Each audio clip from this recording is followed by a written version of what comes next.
Hello everyone, and welcome back to another Essential Album video. We're now on week 37, and this week we're taking a look at Moving Pictures by Rush, first released February 12th, 1981. Some notable tracks on this album include Tom Sawyer, YYZ, The Camera Eye, and Limelight. And this is just a fantastic album, easily one of Rush's best album. It has some very iconic tracks, like obviously Tom Sawyer is one of their best, most well-known songs. YYZ is an incredibly good, just solid instrumental track. Limelight is an amazing song as well. And yeah, just a good, like a master class in obviously drumming, uh, songwriting by Neil Peart, like writing the lyrics, and then Alex Lifeson and Geddy Lee coming through with obviously guitar and bass, and obviously Geddy Lee on the vocals. I have my notes here for it. We're gonna get through the notes and then get to our track list like we always do. So we just pull this open here. All right, so we have again Moving Pictures by Rush, again released February 12th, 1981. This is the eighth studio album by them. As they were touring, I think for their the previous album, which was Permanent Waves, they had, I think they had initially had plans to do a live album, which they ended up scrapping those plans in order to do Moving Pictures instead. I think they had a live album before that already, so I think they were going to do a second live album, but instead of doing that, they ended up refocusing their efforts onto Moving Pictures instead, which I think is just a great was a great play by them. Like I said earlier, this is just one of, if not their best albums, just a classic from them. See here, Neil Peart basically said when they were touring, they were doing a bunch of stuff during like soundtracks, like experimenting with different riffs and drum fills, things like that. And when they decided to not do that live album and do another studio album instead, he was really excited about trying out some of those kind of things that they were experimenting with on the soundtracks during the Permanent Waves tour, and then implemented those on Moving Pictures. So a lot of stuff they were experimenting with got used on the album. Alex Lifeson once said that I think like there was two decisions that the band made that I think really kind of put them on the right trajectory. One of those decisions was doing 2112, which was came out I think like like 73 maybe. I don't remember exactly when 2112 came out. But that was one of them, and then also pivoting. The other great decision or thing that like decision that they made that really kind of cemented their legacy, or at least helped cement it, was doing this album instead of the live tour. Let's see here. They actually, according to my research, they actually performed both Tom Sawyer and Limelight before the album came out. So they started working on the album during that tour, doing various demos and things like that. And I think they eventually got these two songs down at least enough that they were able to start adding them into the tour prior to the release of the album, which is pretty cool. They used some experimental techniques in this, something called a pressure zone microphone, which I wasn't really familiar with. And apparently, when Neil Peart was doing his drum parts, they attached this microphone to his chest. And it's not supposed to, from the research I was doing for this video, supposed to capture like sounds, but not really capture like reverb or something like that. So they had the microphone like strapped to him, and it ended up picking up a lot of the ambient sound in the studio that they were working in, and apparently that track is actually like mixed in with the album. So he's got this microphone taped to him basically, and it's just picking up a bunch of other sounds to kind of just like maybe like flesh out the sound a little bit more. It's kind of like a cool technique because I never heard of before doing research for this, heard of pressure zone microphones or like what they could accomplish. So kind of cool that they were doing that. Tom Sawyer was actually the first song that Geddy used his, I think it was his 1972 bass, like a Fender Jazz bass. So he ended up using the Fender Jazz bass on that album instead of the bass that he was using prior to that. So, and that kind of changed kind of the dynamic of the song using that particular guitar. YYZ is just an incredible, solid instrumental track. I remember that showing up. I think it was Guitar Hero 2. I don't know if it was a cover or if it was the original, but yeah, YYZ is the whatever the international airport code is for the Toronto airport. Also, apparently, the beat of the song is kind of done in the way you would do YYZ in Morse code. That's just kind of a cool little like tidbit there.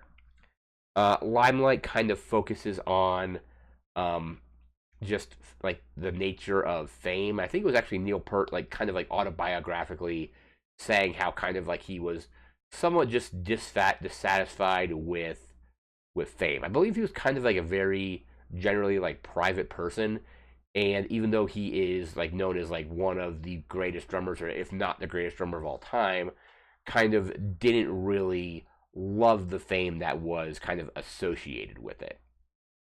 One other funny thing, let me put the notes away because we're just going to get to the reviews next and then the track listing.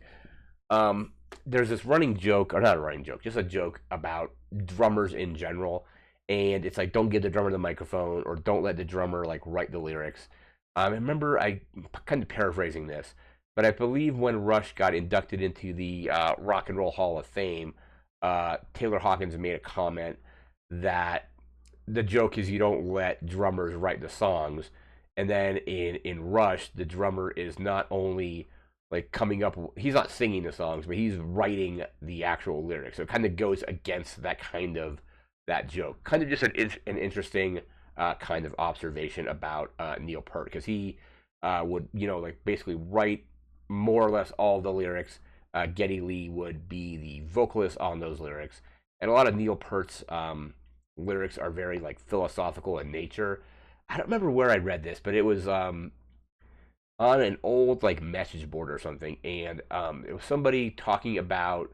It was music related because they were talking about Neil Peart, but they were talking about a college paper that they wrote, or maybe it was high school. Don't remember which, but they were writing. It was the teacher had asked the students to write a paper about on their favorite philosophers, and this one person that had written the post had picked Neil Peart, wrote the paper, and then the teacher kind of like refused it, can be like, you need to rewrite this about an actual philosopher. And apparently, according to the post, I don't know, I don't have access to it anymore because this is like 2008, and I remember reading this. He suggested to the teacher to listen to some Rush albums, and to then maybe he would reconsider accepting that paper. So apparently, the teacher listened to some albums, and then came back and was like basically had agreed with the student that Neil Peart was actually like would qualify as a philosopher, and then apparently the teacher became like a fan of Rush after that or something. Just kind of like a cool little anecdote. I remember, or that's not antidote, but an anecdote I remember reading about Neil Peart's kind of philosophical nature and how he would approach like writing the lyrics for his songs. We're gonna get into our reviews and our track listing now, so we're gonna pull those up. All right, so our reviews here all came out to pretty good reviews overall. All Music has it 85 out of 5. Classic Rock, 5 out of 5. Encyclopedia of Popular Music has it at a 4 out of 5. Essential Rock Discography has it at a 7 out of 10. Music Hound Rock has it at a 4 out of 5. Pitchfork has it at a 9.2 out of 10. Rolling Stone Album Guide has it at a 4 out of 5. Vinyl Reviews has it at a 4 out of 5 as well. And then the Virgin Encyclopedia of 80s Music has it at a 4 out of 5 as well. So a lot of 4 out of 5s, a few 5 out of 5s. One, kind of the lowest review here is a 7 out of 10, which is still pretty good. We're now going to jump into our track list. We have here 7 tracks at 40 minutes and 3 seconds. So kind of is right in that perfect runtime for an album for me. So again, we said 7 tracks, 40 minutes and 3 seconds. The album starts off strong with Tom Sawyer at track 1. Tom Sawyer, probably one of, if not their most well-known song. I remember that song was used to great effect in was an anthology of interest, I think is what it was called. It was a great Futurama episode. But yeah, track one, Tom Sawyer. After that, we move into track two, which is Red Barchetta, which is great. Track three, YYZ, just that classic instrumental from them. And then track four is Limelight. That one's a little bit shorter, and this album actually did have some of their songs go shorter than some of their songs off previous albums. Even though the song does have one song track that goes at like 11 minutes, but anyway, so that was track four was Limelight. Track five is The Camera Eye. It's actually a two-part song, but I think it's counted as one song, so it comes in at one. Part one is 6 minutes. Part two is 5 minutes, bringing it to an 11-minute runtime. Track six is Witch Hunt, and then final track here is Vital Signs, which is divided up into multiple parts. There is one part of the song is called Plus. There is divided, plus, divided, equal, minus, multiplied, and equals. So like kind of about math science, I suppose. I'm not really sure how like they number those parts up, but the track comes in at 4 minutes and 44 seconds. So again, we have 7 tracks on this album for a 40 minute and 3 second runtime. And again, like I said earlier, it's just a classic album from them. Easily one of their best. Highly recommend checking it out. It highlights some of Neil Peart's like best drumming. I think like his drumming on Tom Sawyer is incredible. I remember when that song was put into, I think it was the first Rock Band game. I remember coming back from a night at like a bar. This is years and years ago. This is like 2007. Having a few beers, thinking I could actually play that song on and beat it on my first time. And I remember like playing that song over and over again. It was probably even on the easiest difficulty, and the song was still pretty difficult, even on easy drums. Because a lot of the stuff in the Rock Band games, the easiest song on drums might be the hardest on guitar.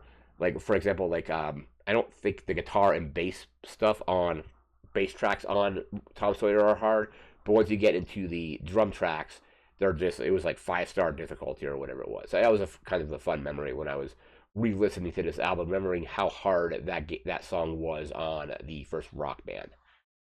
But yeah, that is going to do it for this video. We'll be back next week with a whole new Essential album. No idea what that's going to be just yet. We'll be back with that next week. Until then, remember to like, comment, share, and subscribe. Thanks again for watching. Take care and have a good one. See ya.